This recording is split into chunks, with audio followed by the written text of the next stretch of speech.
Mais uma vez, boa noite a todos os irmãos que aqui estão para adorar a Deus conosco. Que a graça e a paz do Senhor Jesus sejam com todos nós em mais este encontro em sua presença. Amém?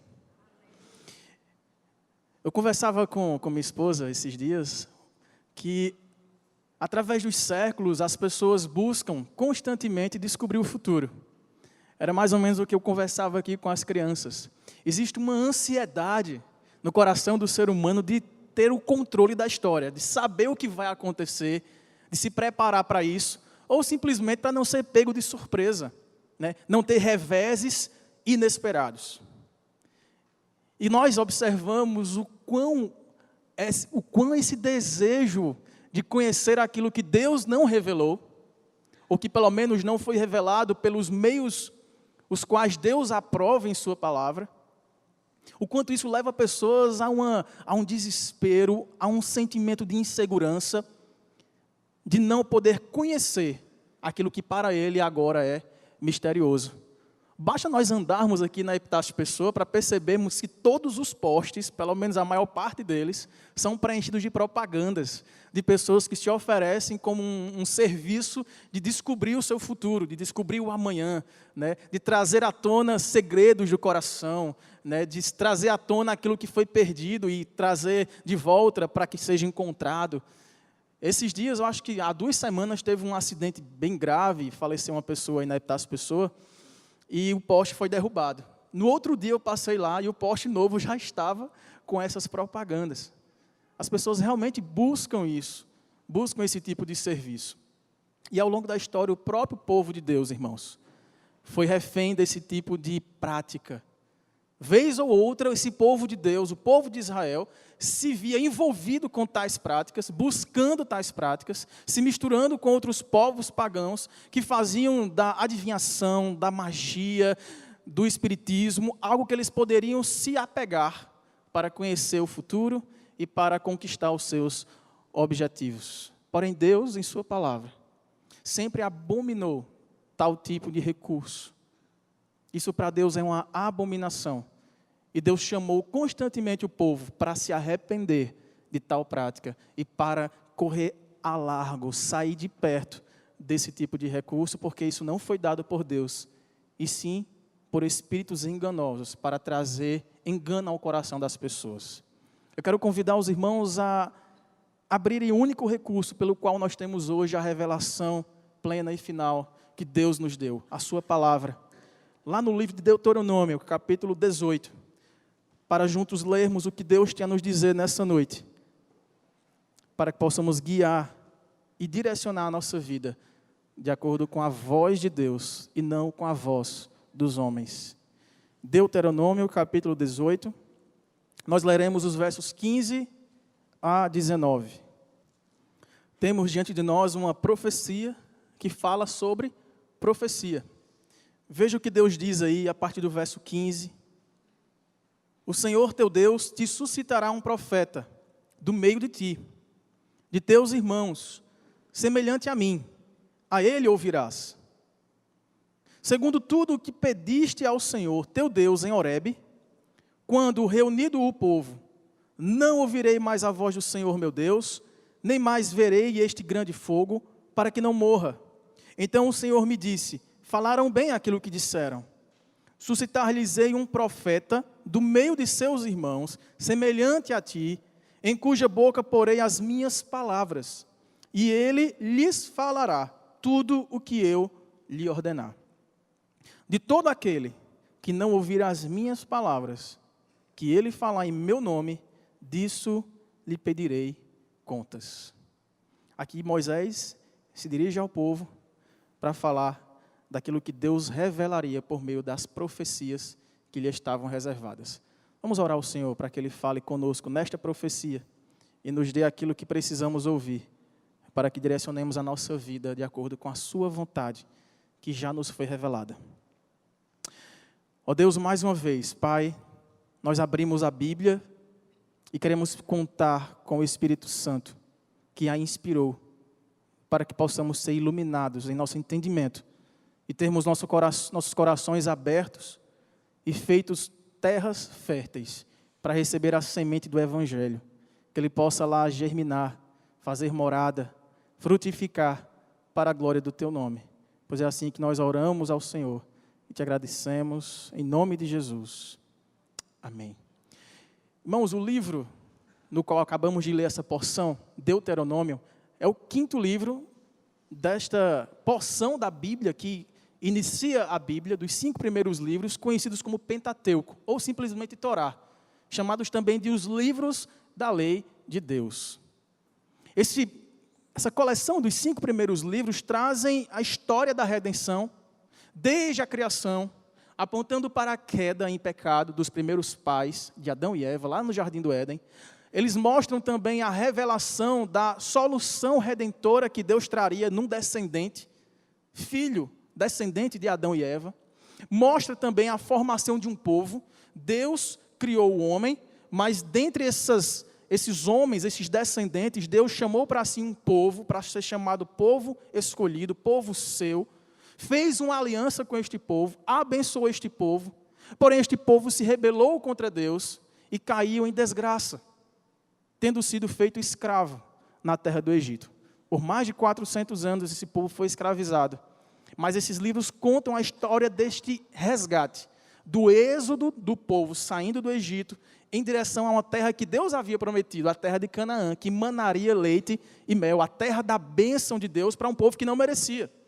E Deus fez tudo isso na pessoa de Moisés, que era alguém que foi criado no meio dos egípcios, sendo hebreu, mas que Deus o escolheu para ser este mediador de uma aliança graciosa que Deus fez com o seu povo. Por meio desta aliança, Deus prometia abençoar o povo, desde que o povo permanecesse obediente à sua lei. E Deus também prometia juízo sobre esse povo, todas as vezes que esse povo se desviasse da sua lei. E esse livro que encerra esta primeira parte da Bíblia, chamado Deuteronômio, ele tem esse nome porque ele quer dizer literalmente segunda lei, ou repetição da lei. Mas mais do que uma mera recapitulação de tudo aquilo que Deus havia feito, da narrativa de toda essa história da redenção, da libertação do Egito, de como Deus deu a lei, do que é a lei em si, este livro também explica o propósito da lei, explica o espírito da lei para aquele povo. Porque agora nós estamos já passado toda a escravidão do Egito, passados os 40 anos de peregrinação pelo deserto, rumo à terra de Canaã, e agora nós estamos diante das planícies de Moabe, o povo está olhando para Canaã, e basta apenas atravessar o rio Jordão para conquistar finalmente a terra prometida. Neste cenário, porém, Deus levanta Moisés para recapitular a sua história redentiva para este povo. Por quê? Porque agora esta geração que viva estava para adentrar nesta terra, era uma geração nova. Os seus pais haviam morrido por causa da sua rebeldia no deserto. E Deus agora faz uma recapitulação da sua lei. Recapitula os capítulos dessa história de Deus sendo gracioso, misericordioso, embora o povo fosse rebelde e insistentemente desobediente. É por isso que nós temos essa tônica em 5 discursos aqui de Moisés. E o texto que nós lemos no capítulo 18, ele está inserido no 2º discurso de Moisés, que tem exatamente esta maior porção do livro, que corresponde a esta lei propriamente dita. Moisés vai relembrando, ou contando pela primeira vez, para aqueles que eram bastante novos ainda, tudo aquilo que Deus tinha feito, e tudo aquilo que Deus tinha promulgado, como sendo a sua palavra. De modo que, irmãos, este livro é importante, porque ele traz para aquela nova geração o modo pelo qual eles deveriam estabelecer a sua nova vida na nova terra. Vocês são um novo povo, mas vocês não começaram agora. Existe uma história por trás de vocês. E o autor dessa história é um Deus que é bom. É um Deus que é misericordioso e que deu de graça a vocês esta terra que vocês não merecem. Portanto, vivam para Ele. Não se misturem com práticas idólatras, que era o pecado de estimação de Israel, e não se envolvam com práticas de magia, de adivinhações, daquilo que não condiz com o que Deus tem revelado para vocês. É fato que, nesse discurso que Moisés fala, acerca do âmago da lei, do livro da lei de Deus, Mais uma vez, o povo é alertado daquilo que Deus sempre fez questão de trazer como uma advertência muito séria. Desde quando Deus trouxe os 10 mandamentos por meio de Moisés no deserto, Deus sempre enfatizou que eles não poderiam, jamais deveriam ter outros deuses diante dele. Que o culto, a adoração deles deveria ser sempre por meio daquilo que Deus tinha determinado. Não segundo as suas imaginações, mas de acordo com o que Deus tinha revelado por meio dos seus profetas. E é para isso que Deus escreve, ou melhor dizendo, Deus usa Moisés para escrever esse texto. Mas observem que no finalzinho, nesse contexto mais imediato aí do capítulo 18, especialmente no capítulo 16, 17 e 18, nós vemos Deus preocupado novamente com o pecado da idolatria, mas ele traz algo mais específico no capítulo 17 acerca dessas questões dos adivinhos e feiticeiros. No capítulo 18, a partir do versículo 9, ele traz essa ênfase, que no finalzinho, nos versos 13 e 14, vocês vão ver que Deus, depois de proibir essa questão de adivinhador, prognosticador, agoreiro, feiticeiro, encantador, necromante, mágico, consulta aos mortos, ele termina falando assim: perfeito vocês devem ser com o Senhor seu Deus.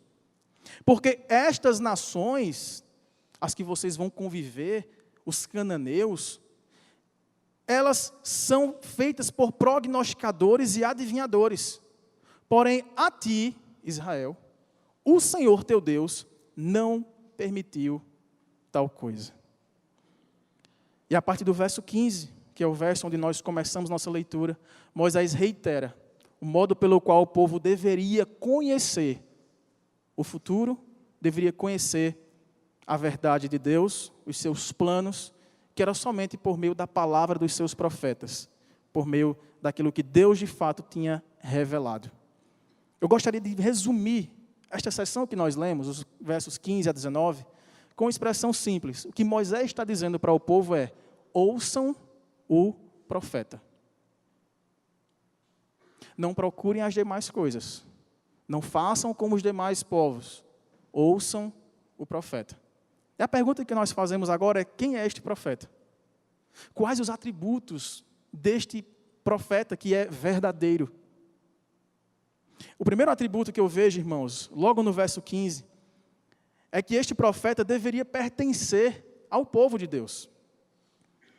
Diz o verso 15: o Senhor teu Deus te suscitará um profeta de onde, irmãos? Do meio de ti, de teus irmãos, semelhante a mim, a ele ouvirás. Encontra-se aqui, nesse verso, uma promessa de que Deus mesmo levantaria um homem, e que este homem seria trazido para o meio do povo, porque viria do meio dele, com a palavra da revelação de Deus. De tal modo que haveria agora estabelecido uma proibição muito clara, uma ordem de Deus, de que eles não poderiam consultar outro a não ser o profeta. Sabendo que o povo teria contato com essas outras culturas pagãs, Deus, como um pai que orienta os seus filhos no caminho que eles devem seguir, já se predispôs para usar Moisés dizendo: vocês vão encontrar isso lá, tomem cuidado. Vocês terão contato com paganismo, vocês terão contato com idolatrias, vocês terão contato com engodos de encantamentos, de mágicas, vocês vão ficar até impressionados com algumas coisas, porém, a vocês não foi permitido. O que Deus está prometendo aqui, irmãos, é que aquela nova geração não ficaria desnorteada em uma nova terra. É que aquele povo que estava agora entrando na nova terra, escrevendo a sua história, começando a sua vida, não ficaria desamparado, mas seria guiado pelo Espírito de Deus, por meio da boca de profetas. Profetas à semelhança de Moisés, que falava-lhes a esse respeito. E nós temos aqui, claramente, uma aplicação muito direta para nós nesse texto. É que estava sendo ali erradicado por completo a prática de espiritismos, a prática de adivinhações, de magias e coisas relacionadas a isso. Tem gente hoje que se viciou praticamente, se acostumou a tomar decisões baseadas no que os outros dizem. Não é errado você tomar conselho com pessoas. A Bíblia ensina você a ouvir os mais velhos, ouvir pessoas mais maduras, que têm mais experiência, mas segundo guia a bússola da palavra de Deus. O que Deus está dizendo é: vocês não podem buscar meios pelos quais Deus não estabeleceu para se chegar à vontade de Deus que ainda não foi revelada, porque Ele a fará de acordo com os seus profetas. Tem gente hoje que busca esse recurso para descobrir o que poderia acontecer em seus relacionamentos, ou para restaurar um relacionamento que foi quebrado. Pessoas utilizam esse tipo de recurso para descobrir se um tal negócio que ele está fazendo vai dar certo, vai ser próspero. Há pessoas que procuram esse tipo de recurso para reaver aquilo que foi perdido. E interessante, ontem eu estava na praia com minha família e assim que a gente chegou, sentamos numa mesa lá, eu dei conta que estava faltando algo no meu bolso, era meu celular. E aí eu comecei a procurar, eu disse: meu Deus, não está na tua bolsa? Ela fez: não está aqui não. Aí eu, então eu deixei no carro. Aí voltei para o carro, já com o coração meio palpitando assim, né? Cheguei no carro, procurei, não estava no carro. Ai, meu Deus do céu. Aí liguei para minha irmã, eu tinha saído de lá da casa da minha irmã. Karen, deixei o celular com você, esqueci na mesa, em algum lugar. Está aqui não. Meu irmão. Eu comecei a ficar preocupado. A gente tem uma dificuldade de comprar as coisas, né? É um sacrifício, e quando a gente pede, a gente fica muito triste. E eu fui, irmãos, eu acho que eu refiz umas 70 vezes o caminho entre o carro e a mesa. Carro e mesa. Peguei o celular da minha mãe, coloquei naquele rastreador, e ele dizia que estava lá, naquele raio, né? Só que não é algo exato, é uma aproximação. E eu continuei procurando. E eu tomei coragem para perguntar a algumas pessoas, né, barraqueiros que estavam ali, pessoas que trabalhavam vendendo alguma coisa, se tinham visto algum movimento, alguma coisa no chão. Enfim, comecei a procurar e fiquei bastante angustiado. Isso era mais ou menos umas 11h30 da manhã. A gente ficou lá até umas 3 da tarde, eu acho. Eu, minha esposa e meus pais. Tínhamos saído para uma manhã de praia, comer um caranguejinho, se divertir um pouquinho, e foi transformado em uma busca incessante por um aparelho perdido. E eu só falava: Senhor, mostra onde está. Eu não estou vendo. Esse negócio diz que está perto, mas não estou conseguindo. Né? E a gente começa a pensar no pior. E como eu não tinha mais jeito, eu já estava ali queimado pelo sol há bastante tempo, não estava encontrando, a gente foi para casa. Bastante triste, né? Mas sempre orando. Senhor, se alguém encontrar, coloca honestidade, coloca amor no coração, né? Para ligar para a gente e devolver o celular. E aí cheguei em casa, a gente ficou por ali, tomei um banho, né? Eu estava lanchando, pego o telefone dela assim, tocando, era eu ligando para ela.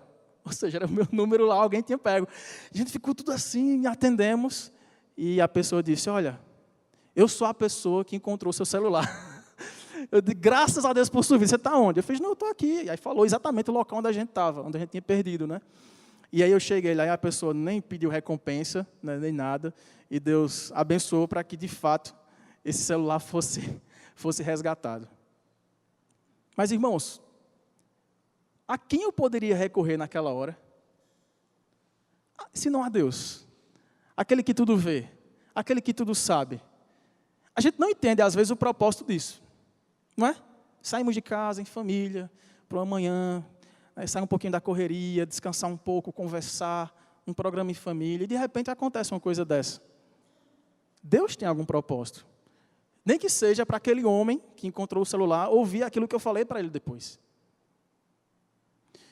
Mas o fato é que muitas pessoas, em qualquer problema, em qualquer dificuldade, em qualquer coisa que lhes esteja saltando aos olhos ou ausente de suas vistas, recorrem não a Deus, mas àquilo que Deus não permite em sua palavra.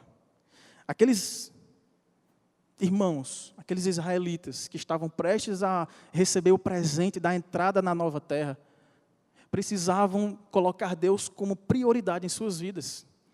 E saber que para eles estava proibido o envolvimento com espiritismos, com busca, com consultas que Deus não havia permitido. Mas, principalmente, eles deveriam estar atentos e colocados diante de Deus, com corações sinceros, com corações confiantes, de que quando eles precisassem, e sempre que eles precisassem, Deus falaria com eles, e lhes mostraria o caminho por onde seguir. Só que do desejo, irmãos, de conhecer os mistérios da vida e do futuro, nasce esse tipo de coisa. Neste verso, Deus nos ensina a buscar aos seus profetas. Mas eu quero pular com os irmãos agora, os versos 16 e 17, e ir para o verso 18. Porque nós ainda não estamos conseguindo identificar como achar um verdadeiro profeta de Deus. Nós sabemos que ele pertence ao povo de Deus. Mas, em segundo lugar, ele deve honrar a palavra de Deus.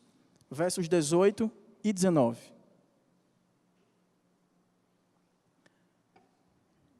Suscitar-lhes-ei um profeta do meio de seus irmãos, semelhante a ti, Moisés, em cuja boca porei as minhas palavras, e ele lhes falará tudo o que eu lhe ordenar.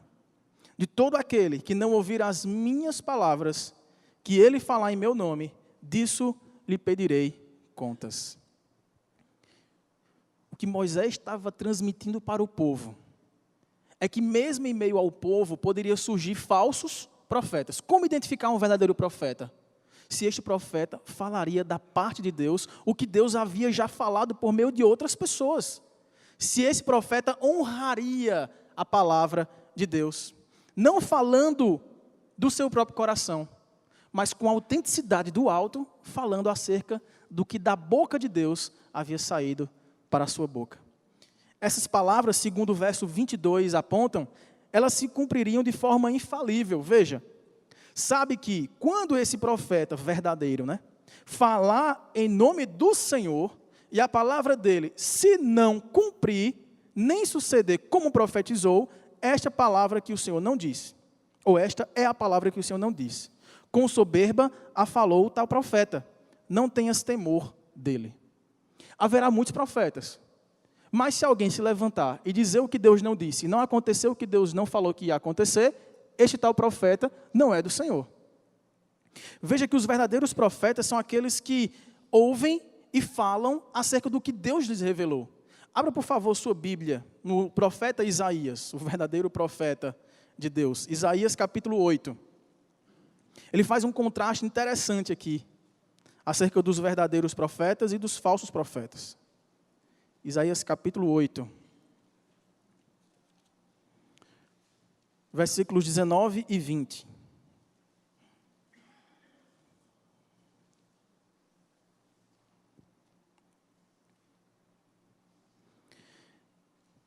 Quando vos disserem, consultai os necromantes e os adivinhos, que chilcreiam ou chilreiam e murmuram, acaso não consultará o povo ao seu Deus? A favor dos vivos se consultarão os mortos?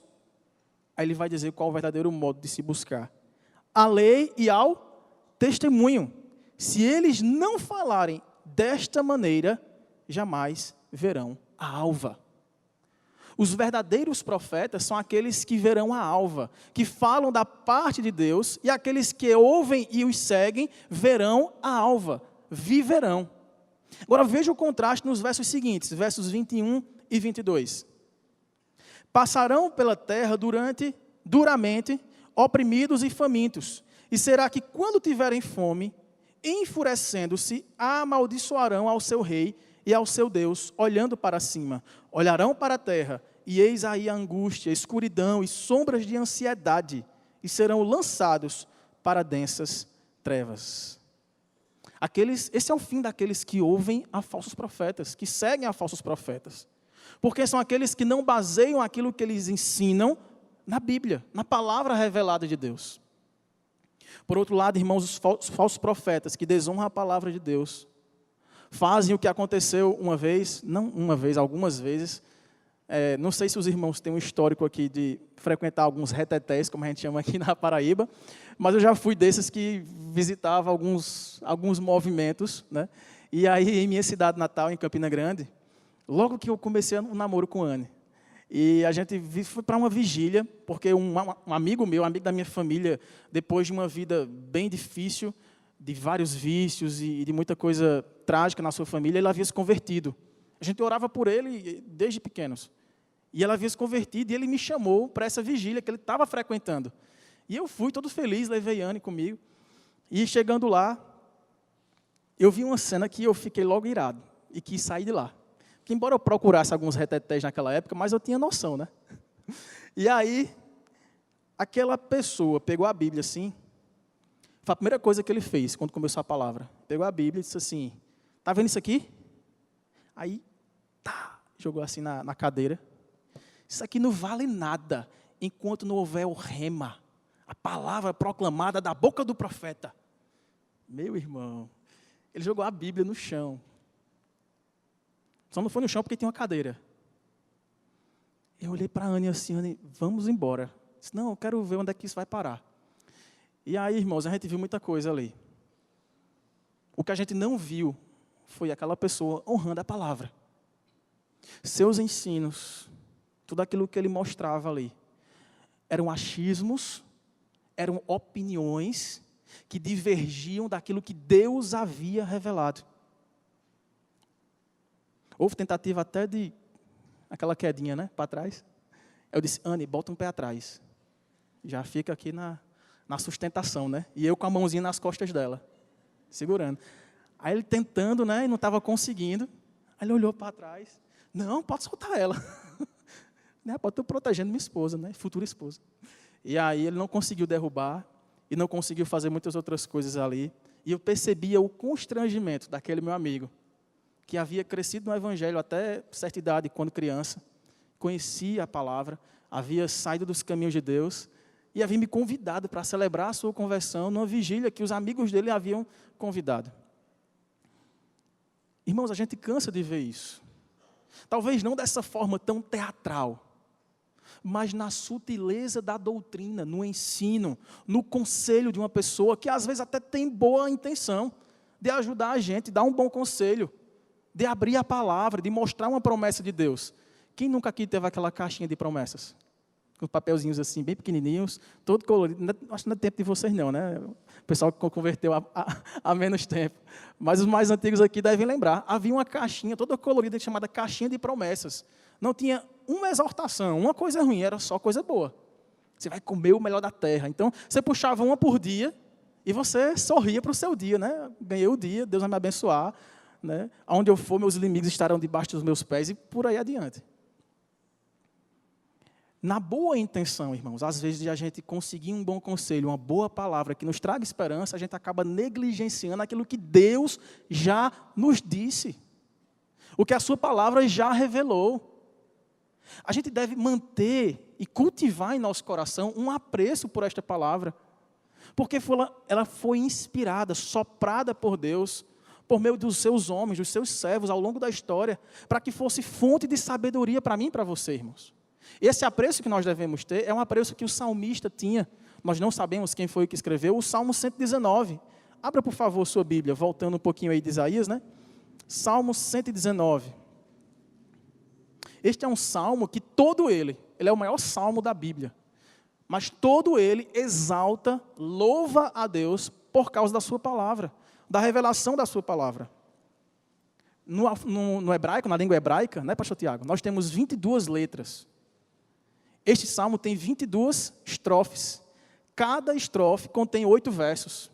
Cada estrofe que contém esses 8 versos começam com cada uma dessas letras do alfabeto hebraico. Então, todos os 8 primeiros versos começam com Aleph. Os demais versos, os 8 versos seguintes com Beit, daí vai, todo o alfabeto. A palavra falando da palavra. Aqueles que gostam de português, é uma linguagem metalinguística aqui, né? Para falar, para exaltar a grandeza, a beleza, a majestade, a perfeição da palavra de Deus. Vejam comigo os versos 106 a 108, por favor. Perdão, 104 a 106.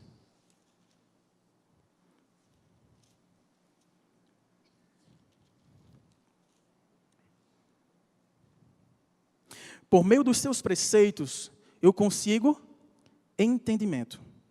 Por isso detesto todo o caminho de falsidade. Lâmpada para os meus pés é a tua palavra, e luz para os meus caminhos. Jurei e confirmei o juramento. De quê, irmãos? De guardar os teus retos juízos. Por meio dos teus preceitos eu consigo entender. Por meio da tua palavra, meu caminho se torna claro. Por meio da iluminação, da tua revelação em minha vida, eu consigo aplanar os meus passos em direção à tua vontade. Veja, são cento e quanto, irmãos? 176 versos, é isso? 176 versos, o salmista olhando para Deus e dignificando a sua revelação. Ela é luz para o meu caminho, lâmpada para os meus pés. Portanto, este verdadeiro profeta a quem devemos ouvir é alguém que ama a palavra, que a trata com dignidade, que respeita a fidelidade do ensino que ela traz. É por isso que nós aqui sempre incentivamos o estudo da Bíblia. Nós não somos uma igreja sacerdotalista que coloca alguém como o intérprete. Desde a época da Reforma, aliás, comemoramos 501 anos agora da Reforma Protestante, na última quarta-feira, que existe o livre exercício da leitura e da interpretação da Bíblia, porque ela mesma contém os elementos hermenêuticos que nos fazem compreendê-la. A Bíblia explica a Bíblia. Isso significa que a gente não precisa de pastor, de professor de EBD, de amigos que nos deem alguns toques, que nos ensinem a doutrina? Não. Mas significa que todos nós somos submissos apenas de um, a saber, o Espírito de Deus, que nos revelou a sua palavra.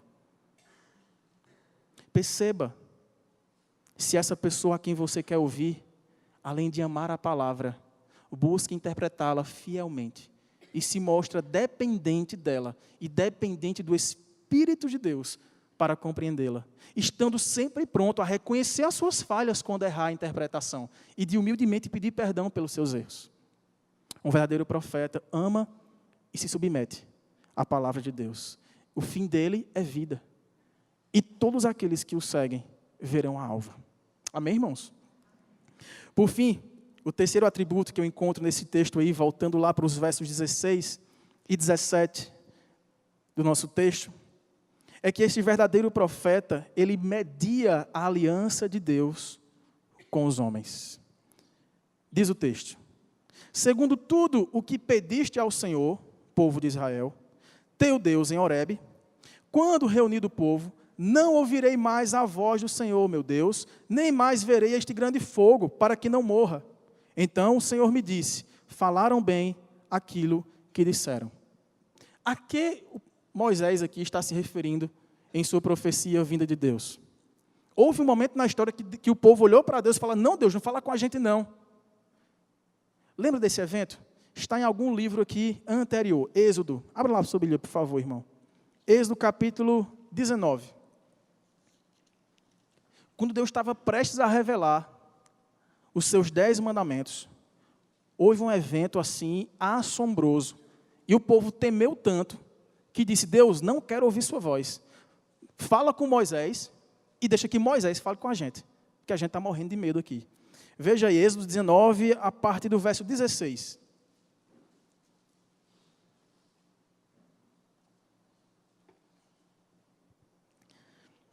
Ao amanhecer do terceiro dia, dia em que Deus havia prometido que ia revelar a sua lei, houve o quê? Trovões, relâmpagos, uma espessa nuvem sobre o monte Sinai, né, o monte Horebe, e muito forte clangor, barulho de trombeta, de maneira que todo o povo que estava no arraial se estremeceu. E Moisés levou o povo fora do arraial ao encontro de Deus no monte, e puseram-se ao pé dele, ao pé do monte. Todo o monte Sinai fumegava, porque o Senhor descera sobre ele em fogo. A sua fumaça subiu como fumaça de uma fornalha, e todo o monte tremia grandemente. Imagina essa cena aí. Deus disse: olha, no terceiro dia, daqui a 3 dias, eu vou me revelar para o povo. Purifique o povo, santifique esse povo, bote o povo para orar, para se arrepender dos seus pecados, para se purificarem, porque daqui a 3 dias eu vou me revelar para esse povo vai ouvir a minha voz. Isso foi logo quando Moisés saiu com o povo do Egito, em direção a Canaã, né? E aí, quando esse terceiro dia chega, amanhece o dia, Moisés vai em direção ao monte, leva o povo para fora do arraial, e como é que está o monte? Pegando fogo, raios, trovões, relâmpagos, fumaça, fogo, terremoto, diz que o monte estremecia, zoada de trombetas, que ia aumentando, e o povo agora ficou desesperado, eu estou indo para lá para morrer. Olha o que está acontecendo ali. Uma catástrofe natural. Era Deus falando e o povo não estava aguentando de medo. Agora, adiante aí para o capítulo 20, verso 1. Olha o que é que isso antecedeu. Então, falou Deus todas estas palavras. Eu sou o Senhor, teu Deus, que te tirei da terra do Egito, da casa da servidão. E aí, vem os 10 mandamentos.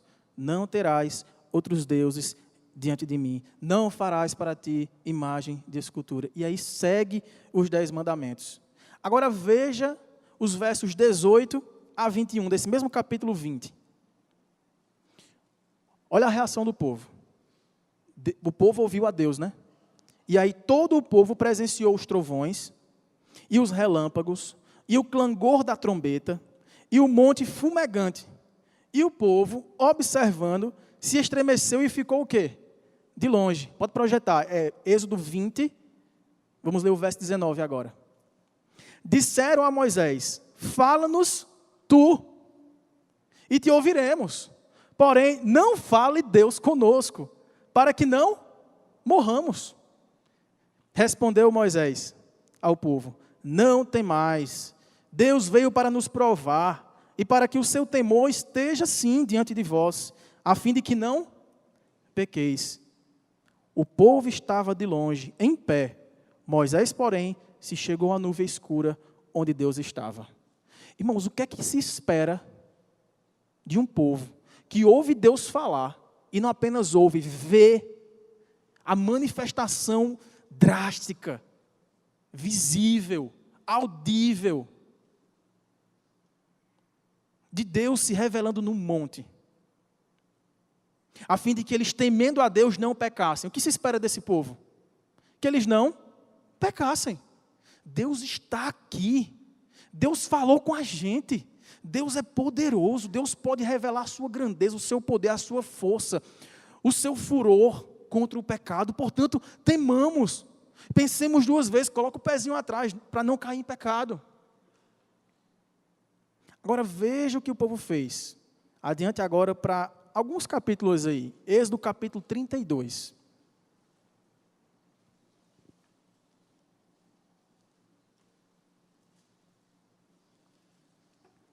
Nessas páginas que vocês passam, está contada a história de quando, após acontecer isso, depois que Deus deu os seus mandamentos, falou com o povo, não pequem, aí Moisés sobe para o monte para buscar a Deus, e o povo fica embaixo e começa a murmurar, meu amigo, Moisés está demorando demais, vamos buscar outros deuses.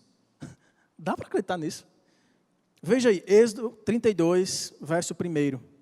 Mas, vendo o povo que Moisés tardava em descer do monte, acercou-se de Arão e lhe disse, quem era Arão? Irmão de Moisés, sacerdote do Deus Altíssimo. Arão, levanta-te, faze-nos deuses que vão adiante de nós. Pois quanto a este Moisés aí, o homem que nos tirou do Egito, nem sabemos o que lhe terá sucedido.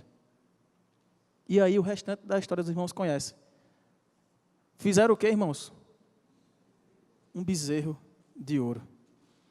Algumas cenas atrás, nós vemos Deus se levantar com toda a sua autoridade, dizendo, não tereis outros deuses diante de mim. Não façam para vocês imagem de escultura, para que vocês adorem, nem de prata, nem de ouro. Aí o povo fez o quê? Juntou os brincos, as argolas das mulheres, deu ao sacerdote e disse, faça um Deus para a gente.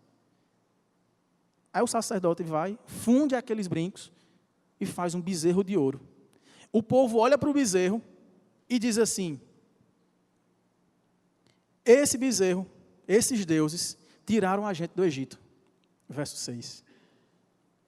Verso 5. São estes, ó Israel, os teus deuses que te tiraram da terra do Egito. Agora, desça seus olhos para o verso 7. Olha o que foi que Deus falou para Moisés. Lá no monte, Moisés não viu isso, né? Deus falou para Moisés, vai, desce, porque o teu povo, olha só a linguagem, o teu povo, os teus liderados, que fizeste sair do Egito, se corromperam. E depressa se desviaram do caminho que lhe havia eu ordenado. Fez para si um bezerro fundido e o adorou e lhe sacrificou. E diz, são estes, ó Israel, os teus deuses, que te tiraram da terra do Egito. Disse mais o Senhor a Moisés, tenho visto esse povo, e eis que é povo de dura cerviz, povo teimoso, rebelde. Agora, pois, deixa-me, Moisés, para que se acenda contra eles o meu furor, e eu os consuma, e de ti farei uma grande nação. Veja a ira de Deus contra aquele povo rebelde. Eu acabei de aparecer para esse povo, de me revelar a este povo. Eles acabaram de ver não só esses sinais do Monte Sinai, não, mas os sinais das pragas do Egito que eu enviei para libertá-los, a abertura do Mar Vermelho. A gente tem dias que saímos lá do Egito para esse povo, na primeira oportunidade que tem, dizer, estamos sozinhos, façamos deuses para nós. Que povo de dura cerviz. Vou destruir esse povo e vou fazer de você, Moisés, uma nova nação. Aqui vem o ponto fundamental que eu enxergo nesse texto. É que Moisés era, sim, um tipo de mediador de Deus para com os homens. Veja qual foi a intercessão que Moisés fez aí no capítulo 32 ainda, versos 11 a 14. Porém, Moisés suplicou ao Senhor, dizendo, por que se acende, Senhor, a tua ira contra o teu povo? Não é meu povo, é o teu povo. Que tu, não fui eu, o Senhor, tirou da terra do Egito com grande fortaleza e poderosa mão. Porque, hão de dizer os egípcios, com maus intentos, os tirou, para matá-los nos montes e para consumi-los da face da terra. Torna-te do furor da tua ira, e arrepende-te, Senhor, deste mal contra o teu povo. Lembra-te de Abraão, de Isaque, de Israel, teus servos, aos quais por ti mesmo tens jurado, e lhe disseste, multiplicarei a vossa descendência como as estrelas do céu, e toda esta terra de que tenho falado, dá-la-ei à vossa descendência, para que a possuam por herança eternamente. Então, o que aconteceu, irmãos?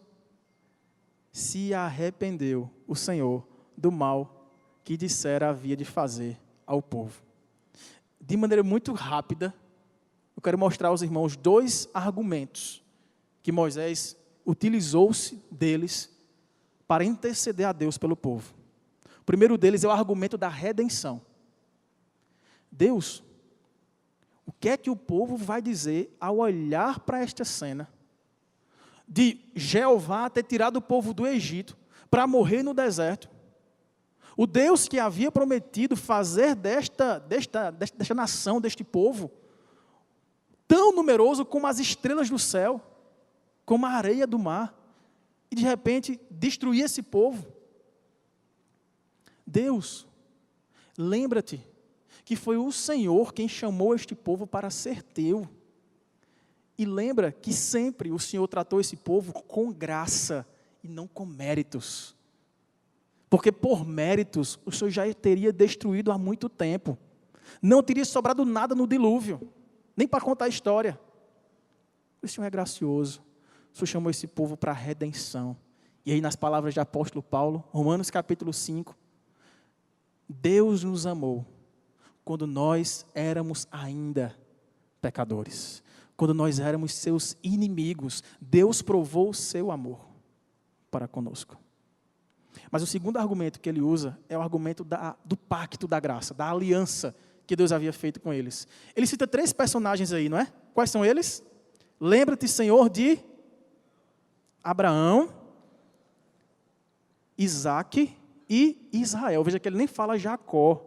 Ele já fala o novo nome da redenção de Jacó, que passou a ser chamado de Israel, príncipe de Deus. Lembra-te que tu fizeste uma aliança para com eles. E mais uma vez eu quero fazer menção à nossa comemoração dos 501 anos da Reforma Protestante. Porque, irmãos, muita gente hoje se diz reformado, né? Muita gente comemorou aí a Reforma Protestante, eu sou reformado, eu tenho a fé reformada. Só que muitas pessoas não creem nessa doutrina. A doutrina da graça manifesta num pacto de Deus com Cristo, com seu Filho, colocando como parte deste pacto um povo que não merecia. Para que este povo, sendo representado por outro, por um homem, o Deus homem, pudesse ser perdoado os seus pecados, pudesse ter suas mazelas punidas neste homem, e, a partir da obediência deste homem, poder receber as bênçãos expressas nos termos deste pacto. É isso que nos faz nos reunir todas as vezes, diante de Deus, com segurança. Sem esse medo que aqueles irmãos ali manifestaram, de serem consumidos pelo fogo, pelo relâmpago, pela fumaça que Deus estava ali manifestando. É porque o nosso relacionamento com Deus é mediante a graça, que foi impetrada com uma palavra empenhada por Deus, de que jamais abandonaria o seu povo. De que o nosso relacionamento com Deus é mediado, não é direto. Depende dos méritos, sim, mas não nossos, os méritos de outra pessoa. Isso apontava para o Messias, para o Cristo, para aquele ungido de Deus, que se colocaria entre nós e o Pai, para se colocar no lugar que caberia a nós, um lugar de punição, porque o salário do nosso pecado, da nossa rebeldia, da nossa teimosia, é a morte. Este Messias seria pendurado numa cruz, entre o Pai e todos os homens, para que aqueles que, olhando para a cruz, pudessem crer naquele que estava ali pendurado, e assim recebesse perdão e as bênçãos daí resultantes.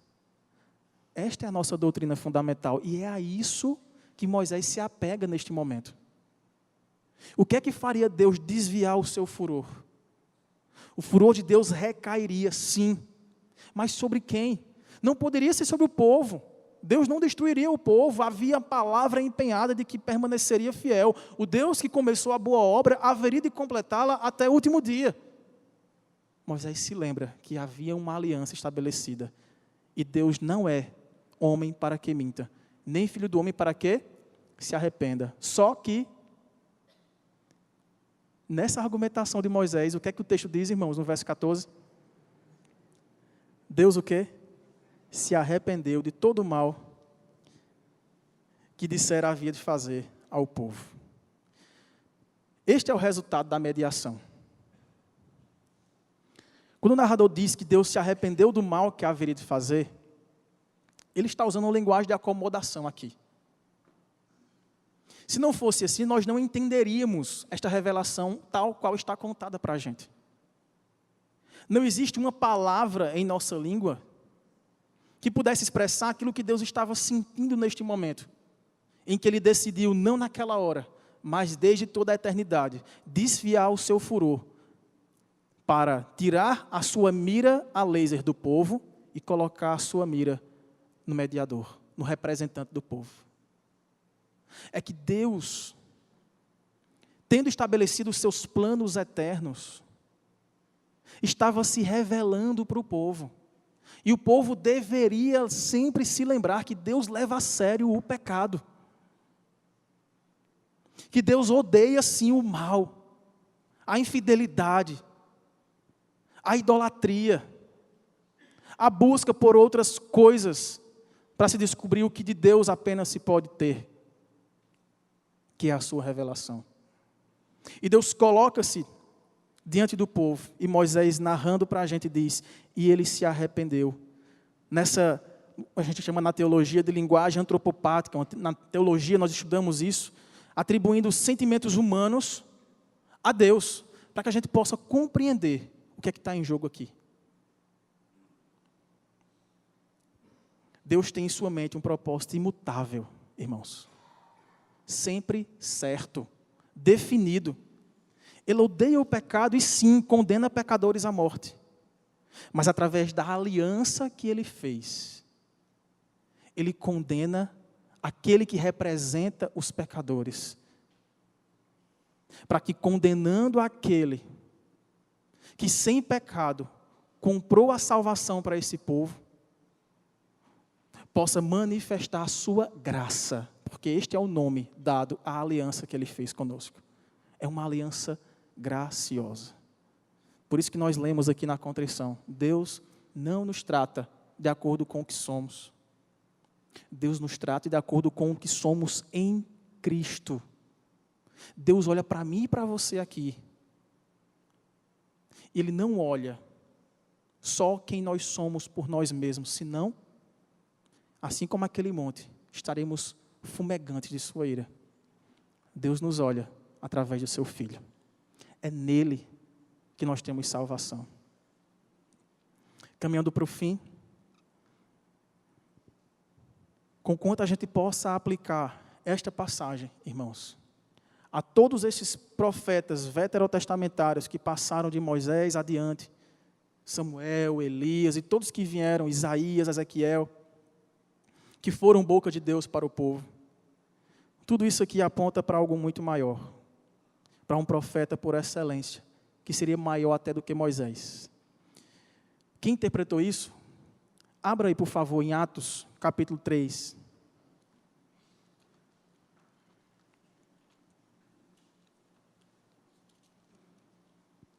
Versículos 19 a 23. Olha o que é que o apóstolo Pedro, depois de curar um coxo, discursa no templo acerca destas palavras de Moisés que nós estamos lendo essa noite. Atos 3,19 diz assim: arrependei-vos, pois, e convertei-vos para serem cancelados os vossos pecados, a fim de que da presença do Senhor venham tempos de refrigério, e que envie Ele o Cristo, que já vos foi designado. Quem?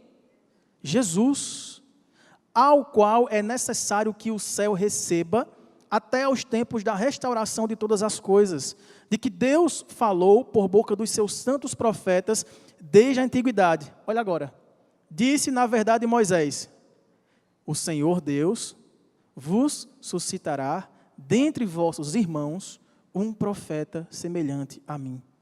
A ele ouvireis em tudo quanto vos disser. Acontecerá que toda alma que não ouvir esse profeta, esse Cristo, este Jesus, será exterminada do meio do povo. Olha como séculos depois, Pedro, apóstolo, cheio do Espírito Santo, após receber o Espírito Santo ali em Atos capítulo 2, entra numa igreja, com o poder de Cristo ressuscita não, né? Cura um coxo, um aleijado, o povo se surpreende, começa a querer adorar a Pedro. Aí Pedro fala: ei, não fui eu não, foi aquele que vocês mataram, foi o Cristo, Jesus o Nazareno. Acerca dele, Moisés profetizara: ele é o profeta a quem vocês devem ouvir, e todo aquele que não ouvir a este profeta será exterminado do meio do povo. Veja outro exemplo, páginas à frente aí, Atos capítulo 7. Olha o que é que um dos primeiros diáconos da igreja de Atos, Estevão, em sua defesa, prestes a ser martirizado, diz acerca dessa profecia. Ele estava pregando sobre Jesus. Olha o que é que diz o verso 37.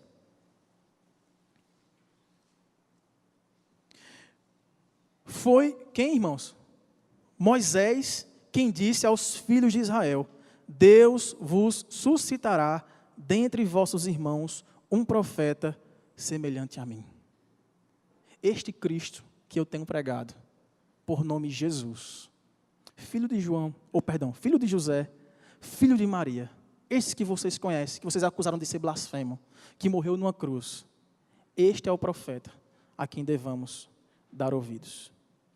Para muito além de Moisés, de Josué, de Samuel, de Elias, Cristo trouxe a perfeita revelação do Pai. Ele é esta palavra que, conforme o autor aos Hebreus disse, que por muitas formas diferentes Deus falou aos nossos pais pelos profetas, visões e sonhos, mas nos últimos dias nos falou pelo Filho. É este que lá em Mateus capítulo 1, trazendo a genealogia de Jesus, a genealogia da parte materna de Jesus, do Deus homem, é dito que Jesus Cristo é descendente de Abraão, que é o pai da nação, que estava naquele deserto, sendo provada por Deus. Em Lucas capítulo 1, trazendo a genealogia da parte paterna de Jesus, o autor faz questão de descer a sua genealogia até Adão. Jesus Cristo, filho de Adão, filho de Deus. Aqui a gente volta para o que dissemos no início da mensagem. Do relato de Gênesis, capítulo 3, verso 15. É que um filho de Adão, que seria filho de Deus, com o seu poder, com a sua glória, com a sua plena obediência, com a sua misericórdia, com a sua autoridade, esmagaria a cabeça da serpente. Seria sim ferido por ela, mas na cruz do Calvário, destruiria para sempre a sua descendência. É a este Jesus Cristo que nós estamos aqui vendo contemplar como o perfeito profeta e o perfeito cumprimento de toda a profecia. Além de Jesus, irmão, ser esse profeta que pertence à linhagem do povo de Deus, ele é o profeta mediador por excelência entre Deus e os homens. Todos os irmãos já ouviram esse texto, 1 Timóteo capítulo 2, versos 5 e 6. Ele é o único mediador entre Deus e os homens. Além dele não há outro. Jesus não apenas intercede e ora pelo seu povo diante do Pai, mas ele se coloca entre Deus e o seu povo, se colocando na cruz do Calvário. É lá que ele se faz maldição por amor de nós. Foi lá que ele se fez pecado para nos trazer libertação. Foi lá que ele entregou sua vida para que nós fôssemos libertos da fúria de um Deus santo contra o nosso pecado. Ele foi moído pelas nossas transgressões, de modo que o castigo dele nos traz paz. A paz do perdão que ele mesmo conquistou por nós. Todos nós que estamos debaixo desta aliança graciosa. Por fim, Jesus é este profeta, irmãos, que não apenas é fiel em transmitir a palavra que lhe foi recebida, mas ele é aquele que estava com Deus no princípio, sendo o verbo, ele era Deus. E este Deus veio para o que eram seus, os seus não o receberam. Mas a todos quantos o receberam, deu-lhes o poder de serem feitos filhos de Deus, a saber, aos que creem no seu nome. Aqueles que não são nascidos do sangue, nem da vontade da carne, nem da vontade dos homens, mas de Deus. Porque o Verbo se fez carne e habitou entre nós, cheio de graça e de verdade. E vimos, visualizamos, como no monte, a glória do unigênito do Pai. Cristo é a profecia, é a palavra encarnada. Ele é o perfeito profeta, que ao vê-lo, vemos ao Pai. Ao vê-lo, vemos a palavra. Ao ouvirmos, somos salvos. Vamos orar ao Senhor. Responda diante de Deus se você tem buscado ouvir a palavra, ouvir o verbo, ouvir o perfeito mediador, ouvir aquele que ora por você. Se você tem buscado consultar aquilo que de fato pode te trazer resposta. Se você tem de fato vivido em temor a este Deus que é santo. Ou se você tem usado suas palavras de promessas para cultivar um modo de viver irresponsável, como se Deus não tomasse vingança dos seus atos. Ele faz isso. Mas Ele faz isso no seu Filho, somente se você crê no seu Filho.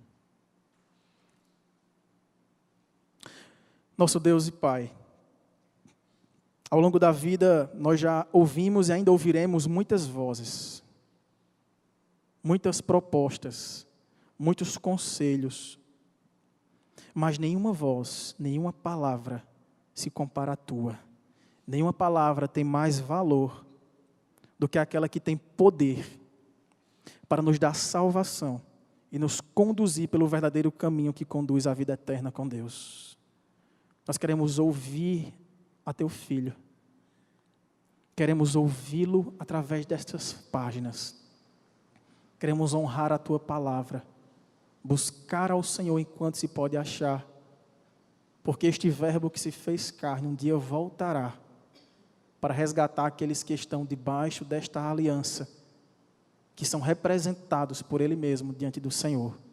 Nós queremos ser contados, Pai, como este povo santo, nação santa, sacerdócio real, povo de propriedade exclusiva de Deus, são chamados para serem proclamadores da verdade do Evangelho. Nós queremos proclamar essas verdades com palavras e com a nossa vida, de modo que possamos encontrar em Ti todo o motivo, toda a razão da nossa existência.